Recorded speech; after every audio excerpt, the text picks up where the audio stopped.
Hello my dears, welcome to my YouTube channel. It's me Vichu. അപ്പോൾ ഞാൻ ഇന്നൊരു cooking video ആയിട്ടാണ് കേട്ടോ വന്നിരിക്കുന്നത്. ഇന്ന് ചിക്കൻ കറി വെക്കാനായിട്ട് പോവാണ്. ഇതിലിപ്പോൾ എന്താ പ്രത്യേകത എന്ന് വിചാരിക്കും. എന്നും വെക്കുന്ന രീതിയിലല്ല കേട്ടോ ഒന്ന് വെക്കാൻ പോകുന്നത്.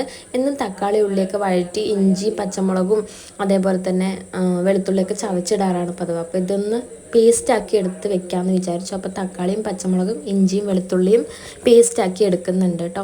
എന്നിട്ട് പാത്രം അടുപ്പത്തേക്ക് വെക്കുക. അതിൽ കുറച്ച് എണ്ണ ഒഴിച്ച് കൊടുക്കുന്നുണ്ട്.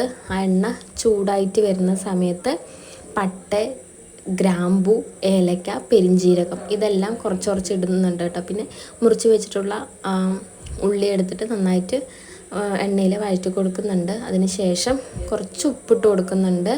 പിന്നെ നമ്മുടെ ഈ പേസ്റ്റ് അതിലേക്ക് ആഡ് ചെയ്തിട്ട് നന്നായിട്ടൊന്ന് വഴറ്റി കൊടുക്കുന്നുണ്ട് കേട്ടോ. അപ്പോൾ കടുവറ എന്ന് പറയുന്ന പോലെ നന്നായിട്ട് അങ്ങ് വഴറ്റുക.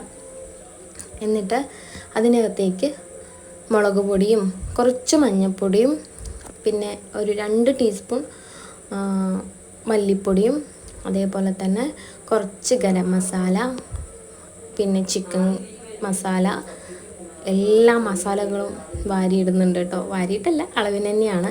പിന്നെ കുറച്ച് കുരുമുളക് പൊടി കേട്ടോ, എരിവിനനുസരിച്ചിട്ട്. എന്നിട്ട് നന്നായിട്ട് വഴറ്റുമ്പോൾ ഈ ഒരു പരുവത്തിലാണ് കിട്ടുന്നത് കേട്ടോ. അപ്പോൾ എങ്ങനെ ഉണ്ടാവുമെന്നൊന്നും അറിയില്ല. അത് ഞാൻ ഫസ്റ്റ് ടൈമായിട്ട് ട്രൈ ചെയ്യാണ് കേട്ടോ ഈ ഒരു റെസിപ്പി. എന്നിട്ട് ചിക്കൻ ഇട്ടിട്ട് നന്നായിട്ട് അങ്ങ് വഴറ്റി കൊടുക്കുന്നുണ്ട്.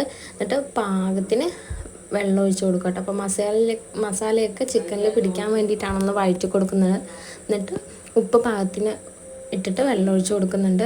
നന്നായിട്ട് തിളച്ച് വെന്തൊക്കെ വരുമ്പോൾ അത് കുറച്ച് കുറുകിയ ടൈപ്പ് ആവും കേട്ടോ.